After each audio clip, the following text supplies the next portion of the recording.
Olá a todos, sejam muito bem-vindos e está começando mais um Corecast, o podcast do Corecon Ceará.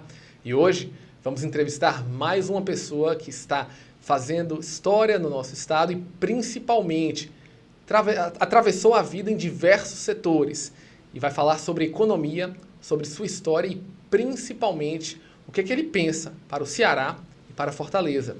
Hoje nós recebemos o senador Eduardo Girão. Senador, muito obrigado. Antes de mais nada, é um prazer estar aqui recebendo você aqui no nosso Corecast, um local que eu gosto de dizer que é plural, que nós recebemos pessoas de diversos vieses, pensamentos. Acho que a economia e os conselhos regionais têm essa obrigação de debater a nossa sociedade e debater o que é que nós queremos como sociedade cada vez mais jovem, mas ainda com muita coisa a melhorar.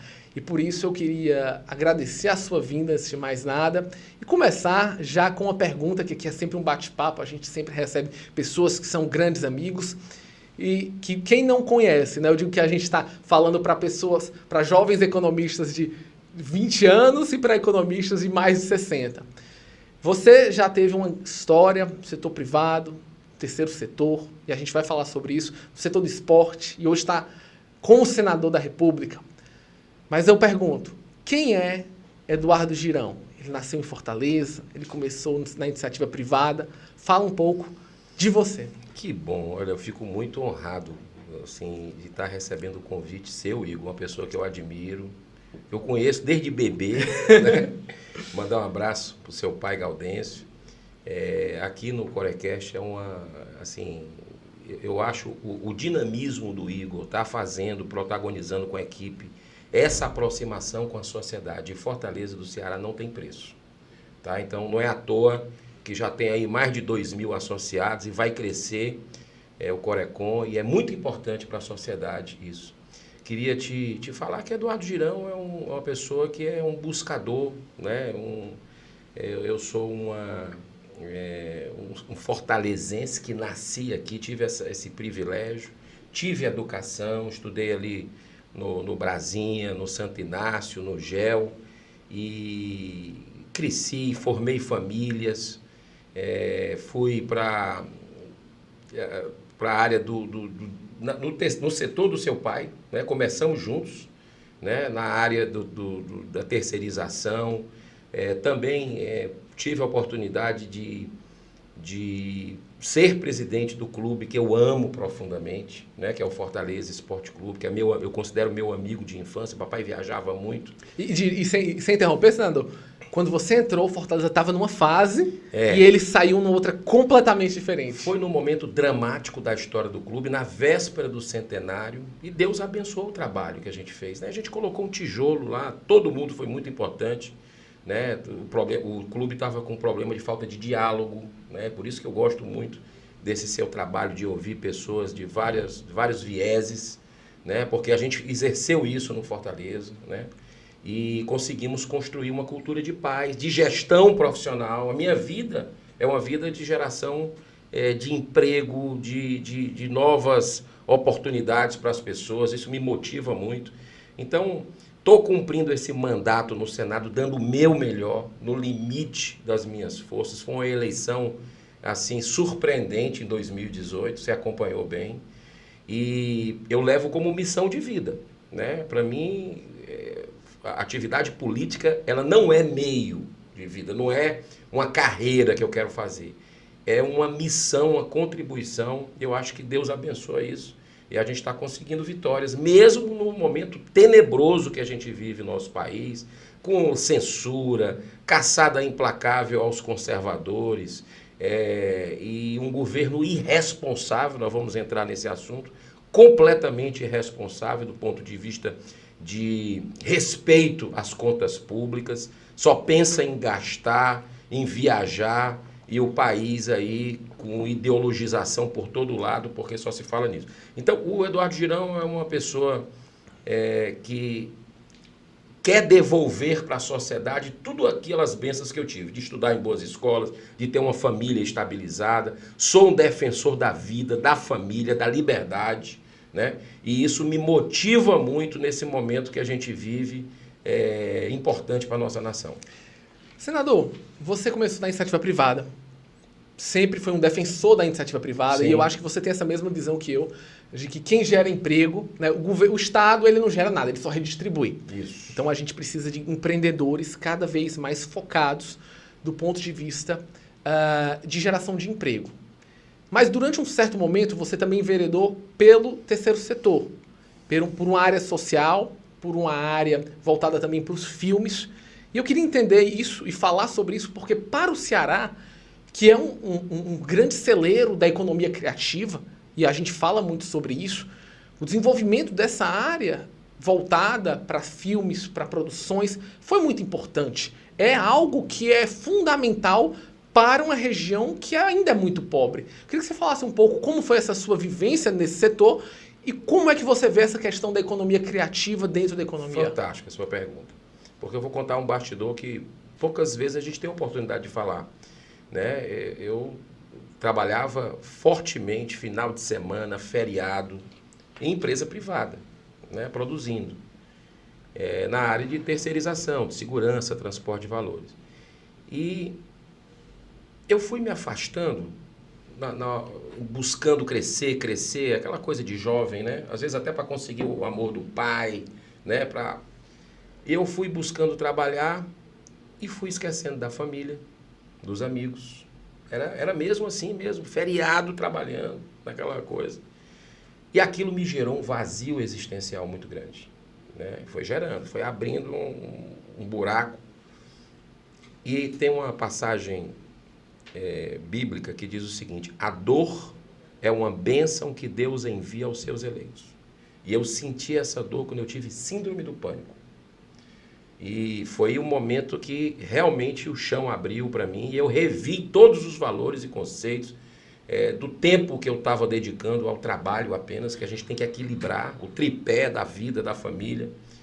E naquele momento eu comecei a me aproximar, depois que me recuperei, porque eu achava que ia morrer com 20 e poucos anos de idade.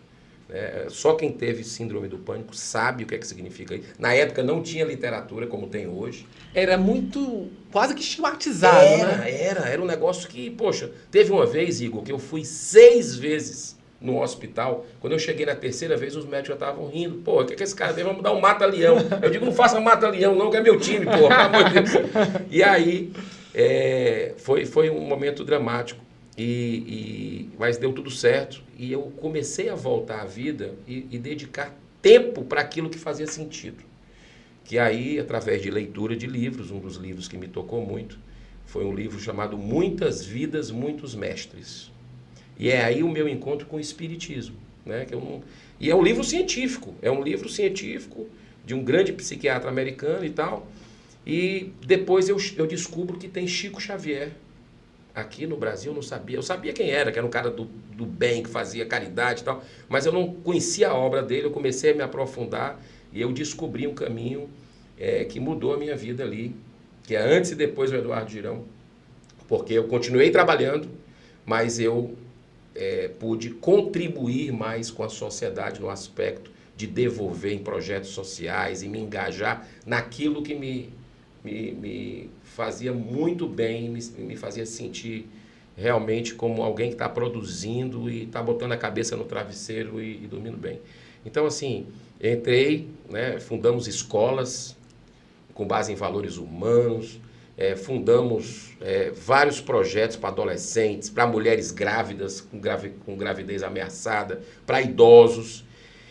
E caí de paraquedas na produção de filme. Eu nunca fiz cinema, né? Assim, eu sempre gostei, mas é aquele cara que gosta de assistir filme com qualquer um, nunca tive esse olhar.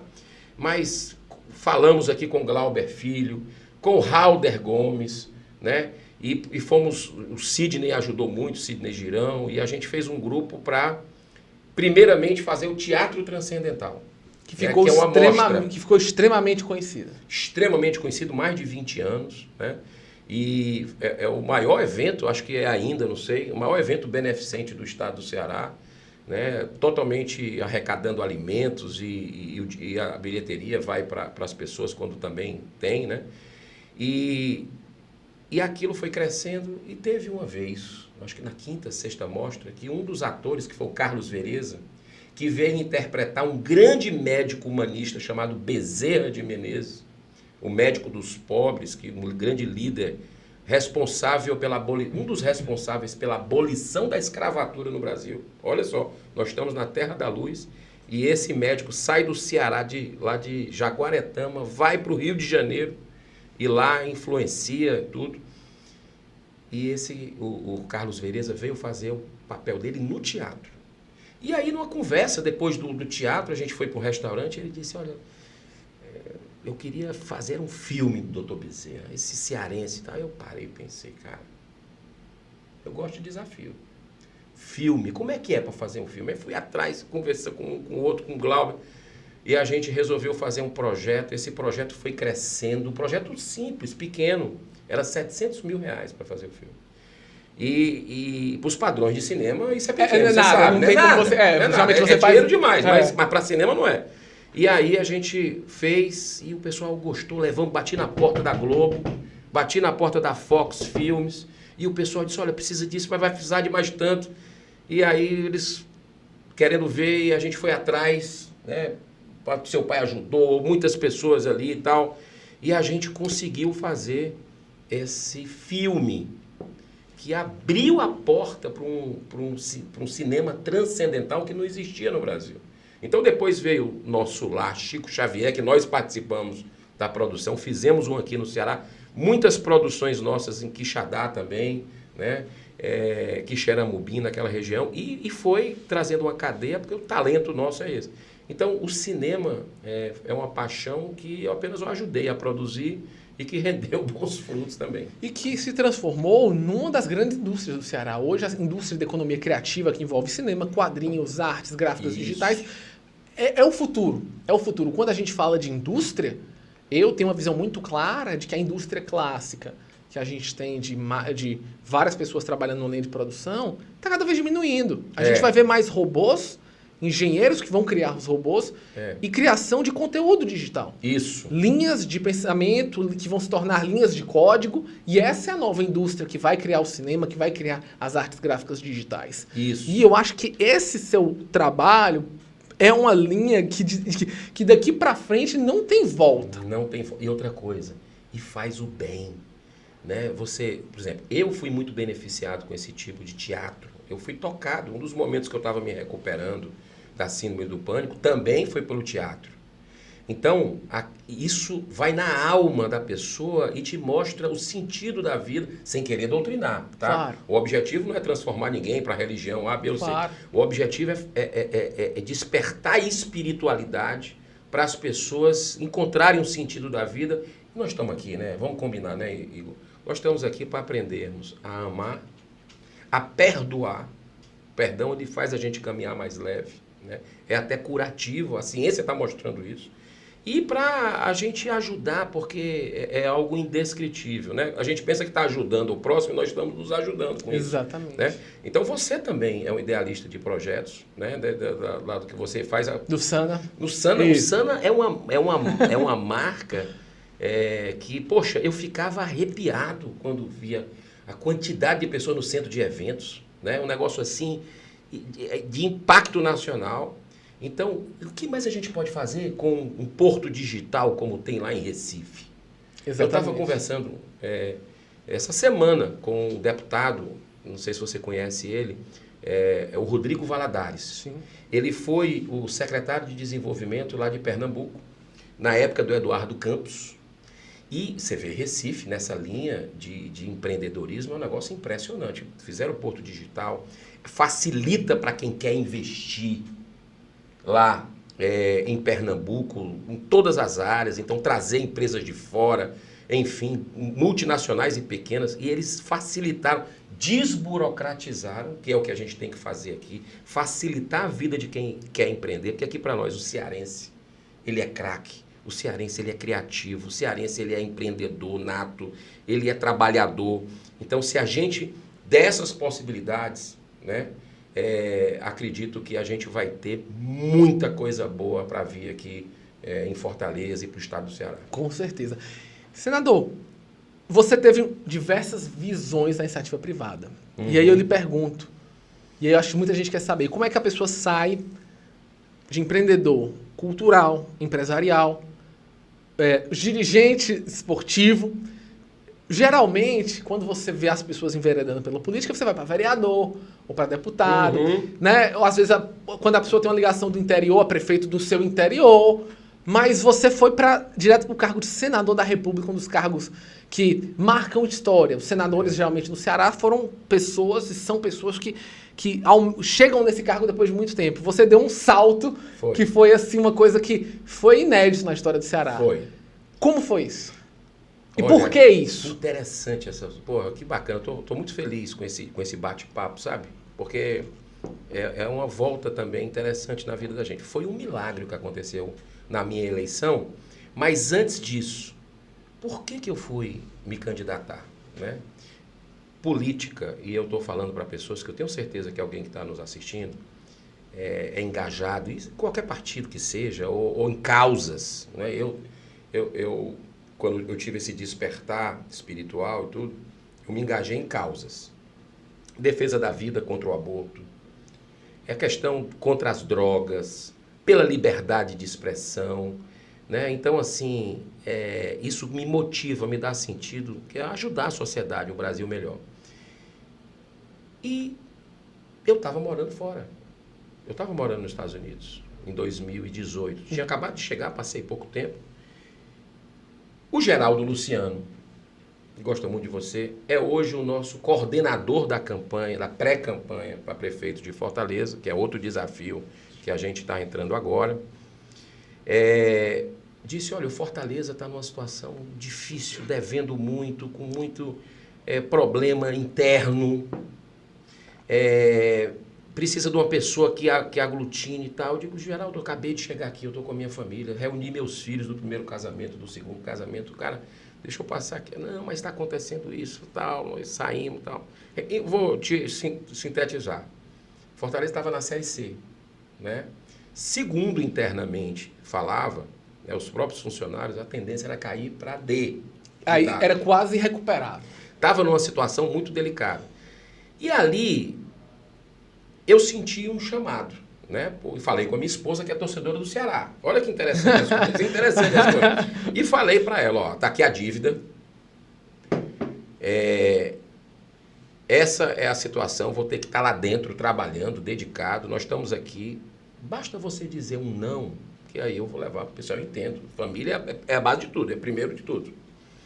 E a minha esposa chegou para mim e disse, a Márcia, jornalista, ela disse, eu não tenho o direito de tirar o brilho dos seus olhos. Se você quiser encarar esse desafio, e eu mostrei para ela, e ela sabe, a gente divide não tem segredo entre a gente. E ali ia embora tudo líquido, o que eu tinha ganho na vida. Né? De muitos anos de trabalho, estava ali. Ia embora em 3, 4 meses. E eu disse, ó, tá aqui.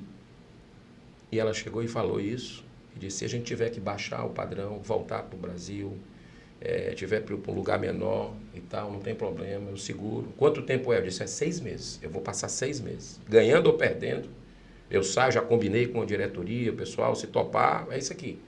Entendeu? Então é um tiro curto. Agora eu vou me dedicar. Vou ser o primeiro a chegar, o último a sair. É o que eu entro. Tudo que eu entro na minha vida é de corpo e alma. E ela disse, pois vamos, eu vou segurar as pontas aqui com as crianças e tal. E eu, cara, só voltei uma vez no período que eu estava aqui, no Fortaleza. E aí termina, o time sobe para a série C, né?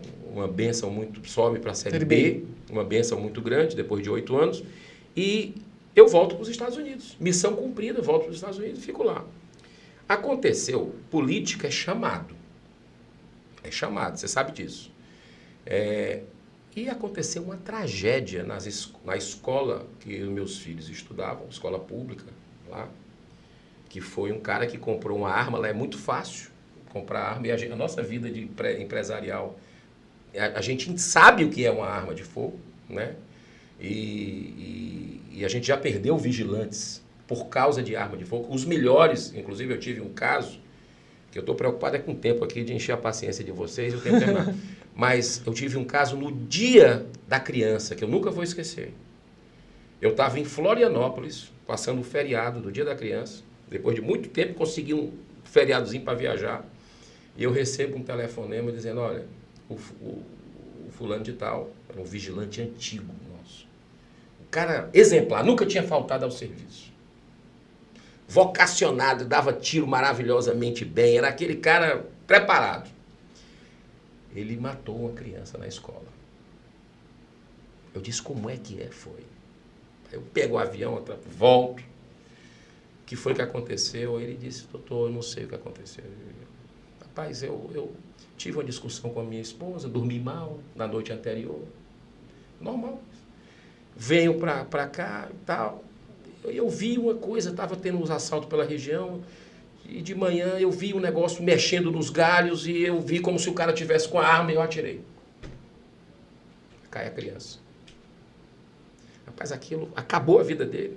Acabou a vida da... A partir daquele momento eu comecei a mudar, fazer uma campanha para mudar a arma de fogo para os tasers, que são as armas não letais. Conseguimos em muitos órgãos fazer isso, em muitos clientes, mas aquilo me marcou profundamente. E olha o que é que aconteceu, a vida estava reservada para mim. Lá nos Estados Unidos, no lugar mais seguro dos Estados Unidos. Um cara compra uma arma, um garoto, no dia dos namorados, ele entra na escola e metralha todo mundo. E eu estava com 2 filhos meus lá, uma no andar que aconteceu isso, a minha filha, viu tudo, as colegas dela serem assassinadas, o professor dela em sala de aula ser assassinado. E eu estava lá fora, entendeu? Eu fiquei vendo aquela reação, tudo aquilo, e escola grande, e eu disse, meu Deus, de tudo que o Senhor me deu, o Senhor preservou a vida da minha filha num milagre. Um livramento. Eu sempre tive convite para entrar na política, né? Pelas causas que eu abracei, pelo Fortaleza também, as pessoas... E eu disse não. Mas naquele momento eu abri meu coração para Deus e disse, Deus, se tiver o primeiro convite que tiver, eu vou entrar. E foi o Capitão Wagner. O Capitão Wagner, poucas semanas depois, ele manifestou solidariedade e disse, Girão, por que tu não pensa em entrar na política e tal, as causas que você defende e tal, papá. E aí, eu vim, falei, parece que o Fortaleza foi uma espécie de treino, porque eu falei com a família, está acontecendo isso, é uma gratidão a Deus, você topa, é uma campanha, se ganhar, que é um milagre, porque nós vamos lutar contra o Eunício Oliveira, contra o Cid Gomes, né, e a estrutura e tal. Você era o outsider total. Outsider total. Nunca tinha me candidatado a nada na vida, né? A estrutura dos concorrentes da gente era com avião para cima e para baixo, com helicóptero, e a gente de carro. Nós não tivemos durante a campanha, eu entrei na última hora da campanha, porque essa coisa foi em fevereiro de 2018, esse atentado. Eu fui conversar com o Capitão Wagner lá para abril, e a campanha estava começando. E não tinha ninguém para ir para o Senado. O Senado estava dado como definido já, pelos poderosos. E aquilo me incomodou. Eles queriam, o Capitão Wagner estava com a ideia de que eu fosse para deputado federal. Esse era o projeto ali. E aí, nas conversas, não tem ninguém, está resolvido. Não, peraí. E eu fiquei perturbando ele. Bicho, tu tem que ir para o Senado. Eu vou para o federal. Tu fala, não, mas eu tenho um compromisso aqui. Pá. E aí, eu vi que estava titubeando. Não, então eu vou. Porque o meu objetivo é levar a mensagem para as pessoas e o resultado pertence a Deus. Então eu fui com cidade a cidade, só fomos a 60. Dos 184 municípios do estado do Ceará, só tivemos Perna.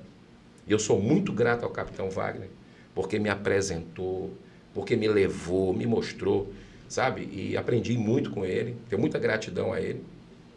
E... cara, nós ganhamos a eleição por 11.900 votos. Eu tive 1.325.726 votos, né? E nós ganhamos por 11 mil, que é nada para o Senado. E sei das minhas inúmeras limitações e imperfeições. Deus não escolhe os capacitados. Ele capacita os escolhidos. Então, quando a primeira vez que eu fui falar ali naquele Senado, dá uma tremedeira, aquilo ali, que eu sempre assisti assim, Mas, rapaz, é impressionante como ele prepara, como a gente, sabe, como ele intui. E a gente está conseguindo aí fazer um trabalho, né, e no limite das forças e está dando certo. E é isso que a gente queria entrar agora, senador. Acho que essa história é muito importante porque mostra como a vida é cheia de... É imprevisível, a gente nunca sabe exatamente o que vai acontecer. E aí o ponto que eu queria abordar é que você teve num governo mais à direita e agora você está no governo mais à esquerda. O mandato de senador é 8 anos, né? Sempre pega duas situações. Muitas vezes uma repetição de governos, nesse caso não.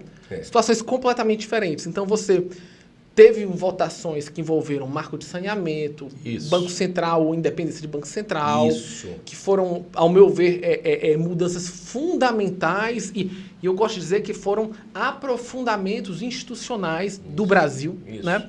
Ao mesmo tempo, você teve que participar de PEC da transição, que foi um tema extremamente complexo, a tentativa agora de retirada dos incentivos fiscais, não vai e volta. E aí eu lhe pergunto, o que é que você analisa nesses 6 anos, né, que já está 6 anos, o que é que foi para frente, o que é que foi para trás do Brasil, do ponto de vista legislativo e econômico, desde o seu mandato que você disse, poxa, isso aqui valeu a pena estar aqui, votar, trabalhar isso aqui, putz, isso aqui não foi bom, mas a gente vai ter que segurar a peteca e bola para frente. Olha, foram muitas emoções. Porque você falou muito bem, você tem um conhecimento de política interessante, porque eu peguei exatamente esses 2 governos, eu estou no governo Bolsonaro, o governo Lula, olha só. E o político tem que ter coerência. Tem que ter coerência. Integridade, claro, mas a coerência. E eu sempre procurei trilhar dentro do que eu me comprometi com o cearense, do que eu sempre acreditei, que deixei claro durante a campanha, e com independência.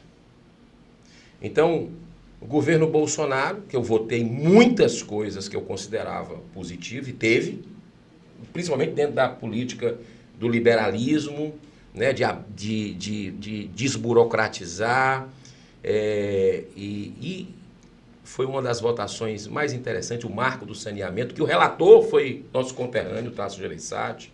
A independência do Banco Central também foi no governo Bolsonaro, né? Eu tive o prazer de votar também a favor. A questão que me levou para a política, vamos dizer, a cereja do bolo, que foi a questão das armas, que eu não sou contra, né? Eu sou a favor do controle rígido. Eu sou a favor que as pessoas possam ter a posse em casa ou no comércio, mas andar armado nas ruas, aí é volta ao faroeste. É o bang-bang. É o bang-bang, que o processo civilizatório não cabe isso. As guardas de segurança, inclusive, eu sou a favor aqui em Fortaleza, para que a gente tenha a polícia municipal, né? Em vez de guarda, a polícia com maior potencial para ela. Nós estamos precisando, nós vemos uma tragédia em Fortaleza. Nós somos a 2ª capital do Brasil com mais assassinatos em números absolutos. Só perdemos para o Rio de Janeiro. Agora, rapaz, é um negócio inimaginável. É aquela coisa do sapo que você coloca na panela e ele vai morrendo aqui porque a temperatura vai aumentando, você vai botando no fogo. Se você pegasse esse sapo e jogasse ele dava um pulo. Mas aqui ele está morrendo, o cearense está morrendo aqui. É assassinato demais, é muita morte, é muita tragédia. E o Estado omisso, poderia ter feito e fecha os olhos, muitas vezes até conivente. O Estado do Ceará prefere gastar bilhões, você é da área do economista e sabe, como é que você gasta 1 bi e 100 milhões no governo Camilo Santana? Com todo respeito, é um absurdo se fazer isso com o cearense, com o nosso conterrâneo. 1 bilhão e 100 milhões com propaganda e publicidade. Eu perguntei ao governador de Minas, que para mim é um exemplo, o Romeu Zema, para mim é o melhor governador do Brasil hoje, que pegou terra arrasada pelo PT, tudo atrasado, liquidado, e ele começou a colocar ordem na casa. E eu perguntei, ele já gerou mais de 800 mil empregos só na gestão dele. 800 com pandemia no meio. E eu perguntei ao governador Zema, governador, e aí? Me conte, quanto é que o senhor gasta de propaganda e publicidade? Que eu estou apavorado com os números. Não, peraí. Pegou a planilha dele, o computadorzinho, mostrou. Não, eu gasto 50 milhões. Estou querendo baixar, mas eu gasto 50 milhões por ano. Aí eu fiz o cálculo. Porra, Minas Gerais, com 800, quase 800 e tantos municípios. Ceará com 184. Ele gasta a metade? Eu digo, que maluquice é essa que está acontecendo? Né? Então, quer dizer, é uma inversão de prioridades e de valores completos. Então, eu digo para você que certas votações que eu tive, das armas, que foi a que me trouxe para a política, foi muito emblemático, porque o governo anterior queria liberar a arma ali para todo mundo de uma forma que eu acho exagerada. E eu votei contra e liderei para derrubar o decreto. Né? Então, foi um marco de independência, que é outro, o Nunes Marques, o ministro indicado pelo governo anterior. Eu votei contra e publicamente, que eu acho que eu devo publicamente os meus votos para a população, mesmo que possa ser secreto, mas pela transparência, mostrei, disse lá sobre o meu voto para o Nunes Marques. E no governo Lula, mesmo eu sendo oposição declarada ao governo Lula, eu votei, por exemplo, a favor da questão dos mais médicos. Porque eu considerei com as emendas que nós emplacamos do Partido Novo, que eu faço parte, nós consideramos que foi um projeto interessante, como o relator aceitou as mudanças que nós propusemos. Então, a gente tem que ter esse equilíbrio, esse diálogo, mas ao mesmo tempo firmeza no que a gente acredita, entendeu, Igor? Então, eu estou muito otimista, embora que a gente esteja com esse governo perdulário, que flerta com o crime, né? Que você tem, por exemplo, o presidente da Assembleia do nosso estado, do Ceará, que com todo respeito à pessoa, eu respeito, mas não assina uma CPI do crime organizado, porque diz que tem medo. Meu amigo, cara pálida, como é que a gente diz isso? Como é que a gente vai explicar para a população? Se uma autoridade que é eleita para representar não assina um negócio porque tem medo, tu imagina o pobre mortal. Então, nós temos que dar o exemplo tem que vir de cima. E eu tenho procurado fazer isso no mandato. Quer um exemplo? Já mandamos aí 143 milhões de reais, 148 milhões de reais de emendas parlamentares. Você sabe para onde foram essas emendas? Todos, 100% dos municípios do estado do Ceará, independente de ser administrado pelo partido A, B ou C, nós fazemos questão de ajudar todos os municípios, porque o povo não tem culpa dessa briga política. Não tem culpa de polarização. Não tem culpa de se é do PT, do PDT, não sei o quê, porque até pouco tempo eles estavam todos juntinhos, tudo abraçado. E agora estão aí com essa briga e tal, e um jogando a culpa do outro nas tragédias que tem acontecido, na saúde, que está um negócio absurdo, o descaso com a população, na segurança, já falei aqui. Então, mandamos para todos os 184 municípios e de uma forma com uso de blindagem. Fiz um convênio com o Ministério Público Estadual, o Ministério Público Federal, para fiscalizar cada centavo da nossa emenda, algo inédito. Nós fizemos esse convênio e eu faço questão de prestar conta com transparência de cada centavo disso e, mais do que isso, a gente procura efetivamente ir lá fiscalizar, principalmente para entidades do terceiro setor. Nós somos o mandato que mais enviamos recursos para o terceiro setor, que muitas vezes o político ele não faz isso, porque ali tem uma blindagem de uso eleitoral.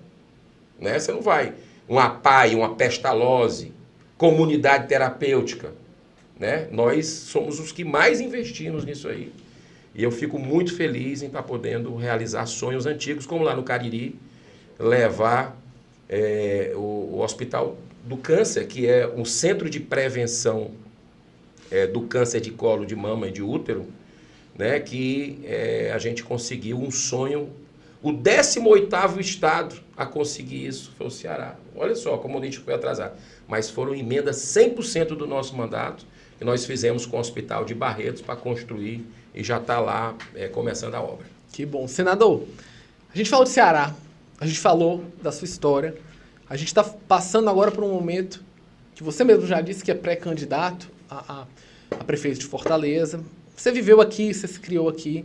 Fortaleza evoluiu muito em muitos aspectos, a gente não pode negar isso. Fortaleza hoje é a principal capital do Nordeste, né? E eu acho que isso é importante dizer, que passamos Salvador, do ponto de vista de PIB, e Recife, não o estado, né? O nosso estado ainda está atrás, mas é uma cidade hoje extremamente cosmopolita, né? A gente tem o hub aéreo, o hub de cabos, vai ter talvez uma usina de dessalinização.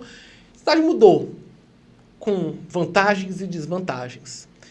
E aí eu lhe pergunto, do ponto de vista de problemas, a gente tem a violência. Você mesmo já disse isso, não é um ponto aqui fundamental. Mas o que é que o senador Girão hoje pensa de Fortaleza, do ponto de vista, se eu vou ser prefeito ou não, se eu vou continuar no Senado mais um tempo, como gestor público, o que é que você imagina que seria importante para a melhora econômica? E quando eu digo econômica, eu estou abrangindo aqui, senador, estou falando de emprego, estou falando de renda, estou falando de a possibilidade de você ter empresas mais dinâmicas, você ter menos burocracia. O que é que o senador Girão pensa para Fortaleza se daqui para frente dissesse, agora eu vou decidir aqui o que eu vou fazer? Em primeiro lugar, fazer o que eu fiz no Fortaleza, que foi profissionalizar. É até um trocadilho. Mas a minha vida é gestão. Como você falou, gestão na área empresarial, gestão na área cultural, gestão no terceiro setor, gestão desportiva com Fortaleza. Então, eu estou nessa função parlamentar, estou aprendendo muito, sou muito grato. Aliás, teve o voto, que eu esqueci de lhe falar, o voto que mais me deu assim, uma alegria foi agora, recente, que foi a PEC antidrogas. Perfeito. Que nós conseguimos dar uma resposta ao STF, que vem usurpando o poder do Senado Federal, humilhando o Brasil, no meu modo de entender, e o mundo está conhecendo os vilipêndios à nossa Constituição de alguns ministros do STF. E eu estou indo no mundo denunciar, já fui em vários continentes denunciar, e nunca faltei a uma sessão no Senado, quero deixar claro isso, né? Sempre estive presente, nunca usei dinheiro público nessas viagens, né? Tenho esse respeito com o contribuinte. E a PEC antidrogas foi uma vitória fantástica, porque foi uma resposta, e eu trabalhei muito nessa PEC, nós conseguimos os votos para aprová-la. Mas, uma vida de gestão, o que é que nós fizemos, a minha vida, né, na empresa? O que é que eu fiz no Fortaleza? Profissionalizar. Colocar técnicos nos lugares que tem que colocar e não políticos. Eu acho que a gente tem que... Se tiver político técnico, ok. Mas que não vai ter porteira fechada para botar carguinho de amigo com interesse em político. Em primeiro lugar, eu sou contra a reeleição. Então, para o Senado, as pessoas me perguntam muito. Mas você tem que ir para a reeleição do Senado, está faltando pouco tempo, não sei o quê. Que história é essa de prefeito, essa coisa? Primeiro que eu sou contra a reeleição. Por princípios. Contra. É péssimo. Sabe por quê? Porque favorece ao populismo. Você começa o seu mandato aqui já pensando o que fazer para continuar, né? E lá é muita mordomia aqui para nós. Lá no Senado, é carro, se você não sabe, fique sabendo, carro com motorista, apartamento funcional, plano de saúde vitalício para você, para a família. Eu abri mão disso tudo, tá? Antes de assumir, fiz uma carta renunciando isso tudo, e já devolvi mais de 10 milhões de reais durante o mandato, com verbas extras de gabinete, já devolvi para os cofres públicos.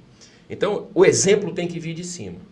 Gestão, em primeiro lugar, é você fazer isso, você trabalhar de forma profissional, e isso eu quero me cercar, por isso que Geraldo Luciano é uma bênção nessa nossa pré-campanha, porque nós estamos ouvindo médicos, ele está me colocando em contato com pessoas da área, tanto da saúde, como na parte de segurança, tem um Plauto também, que é um estudioso na área, né, que tem vida prática nisso. Então, tem uma equipe multidisciplinar que a gente está conversando, está fazendo um plano de governo, né?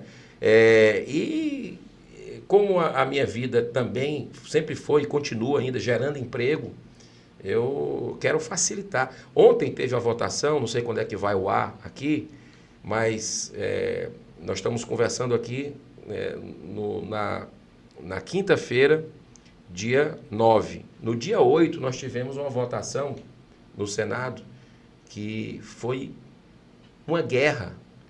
Nós perdemos por um voto. E é bom que o cearense saiba disso.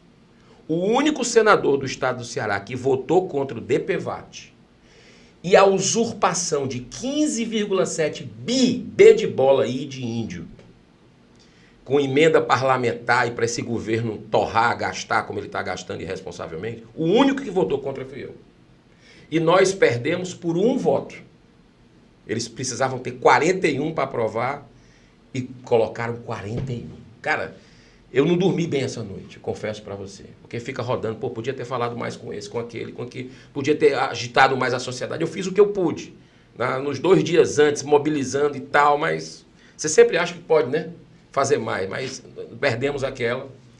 E mais tributo, porque, não, mas isso não é imposto, isso é um seguro obrigatório. Claro, é um imposto revertido, é um seguro obrigatório revertido de imposto. É uma coisa totalmente absurda. E o que eu quero é taxa de lixo é a primeira coisa. Isso aí eu ia falar a pergunta mais polêmica, taxa de lixo vai ou fica? Isso não tem nem o que fazer. Eu acho que imediatamente a primeira coisa, né, é um desrespeito, e a gente está vendo aí, já paga coisa demais, né, cara? Aqui é um negócio que a gente tem que fazer uma... E eu vou te dizer uma coisa, se fizer uma gestão, você sabe disso mais do que eu, uma gestão séria, voltada para a população, mesmo com o endividamento que o Sarto está deixando aí, né, que é absurdo a quantidade de empréstimos já pedidos, que nós vamos pagar, se não é você, eu, é nossos filhos, nossos netos, vai ficar para alguém pagar. Isso chega a conta um dia. E nós vamos organizar a Fortaleza, se Deus permitir, vamos fazer um trabalho, me dedicar ao máximo, se assim for a vontade do fortalezense, claro, e organizar as contas, equilibrar, colocar onde precisa, onde merece, né? Cortar essa questão da politicagem, né? Que quem paga a conta é o pagador de impostos, é o contribuinte, e eu acho que a gente tem condição de fazer muitas ideias. Então, eu não posso adiantar muita coisa que a gente está calculando, isso aqui se dá, com o orçamento que tem, mas você vai ter conhecimento, né? A gente quer fazer um trabalho bacana e vai sobrar, porque a gente sabe que a arrecadação é grande e se a gente der potencial, aumenta, né, pela produção e não por aumento de imposto. E eu acho que o Estado tem que ser eficiente, tem que ser menor. Temos que valorizar os funcionários públicos, claro, né? É importantíssimo isso. A maioria presta um serviço muito importante, que pode até ganhar mais com produtividade. Por que não inovar nesse sentido, né? E eu estou muito otimista para fazer esse trabalho com diálogo, com pacificação, trazendo novidades. Por exemplo, eu sou um defensor na saúde da questão das práticas integrativas, né? A acupuntura que está há milênios aí, né? Constelação familiar. Eu acredito muito, já fui beneficiado por essas práticas que trazem uma saúde integral para o ser humano e não apenas ver o físico. Né? E eu acho que a gente pode resolver muita coisa na periferia, com essas pessoas que têm essa experiência, essa vivência, que nunca foi explorado como deveria aqui na nossa cidade, no nosso estado. Muito bom. A gente está chegando ao final do nosso programa, do nosso Corecast, e eu queria deixar, senador, meu agradecimento por escutar a sua história, escutar o que você pensa e dizer... Acho até muito interessante o seu estilo, que lembra muito o estilo... Eu sou uma pessoa que vota muito na visão do parlamentarismo. Uhum. Eu tenho uma visão que o Brasil, por mais que a gente seja presidencialista, eu espero que um dia a gente ainda viva num movimento parlamentarista, porque eu acho que você tem esse contato maior com a sociedade, você consegue conversar mais diretamente com o eleitor, e eu acho que seria salutar eu ver no Brasil um primeiro-ministro, uns líderes de governo debatendo no parlamento, como vocês, senadores, estão lá todo dia fazendo isso. E para mim isso é muito importante, porque isso mostra a realidade do que está acontecendo no debate brasileiro. E a gente queria encerrar, eu queria que você desse suas últimas palavras para os economistas que estão, e também não os não economistas que estão assistindo, e falar nossas considerações finais, se puder, E eu queria deixar uma última pergunta. Tá. Um dia, seja depois de uma prefeitura, seja depois de um senado, Eduardo Girão vai sair da política, como todo mundo. Política não é um meio de vida. Não. Qual é que seria o seu melhor presente? Dizer, olha, eu entrei na política, saí e fiz uma missão cumprida. Qual seria o sentido de missão cumprida para você? Para encerrar as palavras. Vamos começar de trás para frente. Boa. Eu peço até desculpa porque eu sou um pouco prolixo, porque eu gosto desse assunto. Em primeiro lugar, é mudar a mentalidade, né? Então, assim, a gente sabe do jogo bruto da política. Brasília não é fácil, né? Brasília é bruto, mas tem pessoas boas. E sabe o que é que me dá muita esperança, Igor? Que o brasileiro, o cearense, eu digo isso porque eu vou nas praças, nos mercados e converso com gente que é de esquerda, gente que é de direita, gente que é contra governo, que é a favor de governo. Eu converso com todo mundo. E eles estão acompanhando a política. É impressionante. Eles dirão, mas aquele voto teu, como é que foi? Por que foi assim? Eu acho fantástico isso. E está aumentando esse interesse do brasileiro. Eu acho que ou a gente aprende pelo amor ou a gente aprende pela dor. E o brasileiro está sofrendo a aprovação, principalmente desse governo Lula. Então, a mensagem que eu quero deixar é essa, que se mudar essa mentalidade, para arejar, para ter novas pessoas na política, você que pode estar me assistindo, entrar, porque aí eu volto para Platão, 350 anos antes de Cristo. Sabe o que ele dizia? 350 anos. O destino das pessoas boas e justas que não gostam de política é serem governadas por pessoas nem tão boas e nem tão justas que gostam de política. O espaço está lá, de senador, de prefeito, de vereador, de deputado. Se as pessoas boas, bem intencionadas, não ocuparem esse espaço, vem outras que estão como meio de vida, como projeto pessoal ou de outros interesses aí, que não cabe a nós julgarmos, e vão ocupar aquele espaço. Então as pessoas de bem, rapaz, esse país, tu sabe, mais do que eu, tu é estudioso, conhece, economista renomado. O Brasil era para estar no topo do mundo. Era para estar no topo. A gente tem tudo. Olha o agro da gente, já batendo o PIB da Argentina. A capacidade turística que nós temos. Uma pessoa que você quer com segurança. Tu já pensou o Brasil com segurança? Olha, eu vou dizer uma coisa. O Brasil tem um povo maravilhoso, né? Tem possibilidades fantásticas, criatividade dos empreendedores. A gente tem tudo para estar no topo do mundo, nós vamos chegar lá, mas precisamos dessa catarse. E a política é a melhor forma que você tem e mais poderosa de ajudar as pessoas. Então, eu quero contribuir para isso, junto com outros irmãos, outras irmãs, e estou muito feliz em estar aqui com você. Muito obrigado pela oportunidade, a sua equipe competente, e sempre à disposição para trocarmos ideias por Fortaleza, pelo Ceará e pelo Brasil. Muito obrigado, senador. Eu que agradeço. Pessoal, a gente vai encerrando mais um Corecast, o podcast do Corecon Ceará. Não se esqueçam de clicar aí no sininho, seguir nossas redes sociais e, principalmente, deixar um convite que agora, no dia 7 de junho, a gente vai ter o lançamento do nosso livro Reflexões de Economistas Cearenses, e todos estão convidados, inclusive também o senador Girão, para estar presente nesse evento, que vai ser muito importante. Vamos mostrar mais de 30 artigos compilados de economistas de diversas matrizes e pensamentos econômicos no nosso estado. E a gente encerra mais um Corecast. Tchau, tchau!